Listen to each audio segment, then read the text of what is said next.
First, I'm excited to welcome Caitlin Brogran with an MS in Environmental Science and Policy and the title, Fishing for Food in a Changing Climate.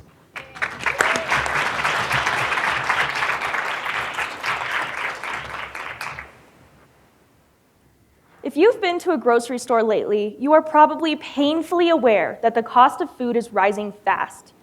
In 2021, over 10% of households in the United States experienced food insecurity at some point during the year. With that in mind, I ask you to imagine someone fishing on the shore of a lake when they get a bite on their line. After a few minutes of skilled back and forth, they pull out a big, beautiful fish. Maybe that's the moment. They smile and take a picture to brag about to their family later, and then release that fish back out into the water. Or maybe the moment actually comes a few hours later when their family gathers around the table to enjoy a fresh fish dinner. Who's to say how much that affordable source of protein means to any given individual? When I use the term subsistence fishing, many folks think purely of rural Alaska or fishing villages on the coastlines of distant countries. My research focuses on the fuzzy boundary between fishing for fun and fishing for food in the lower 48 states.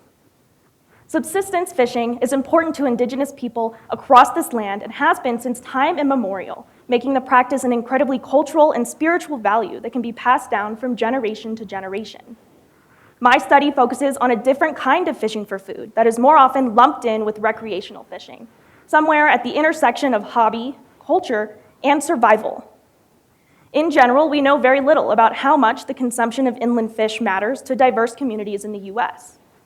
But we do know that our inland fisheries are changing.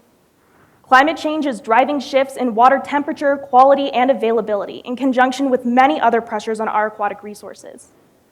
I created a survey asking people who research and manage inland fisheries, like employees of state game and fish departments, to share their perceptions of how people are using inland fisheries for food in a changing climate.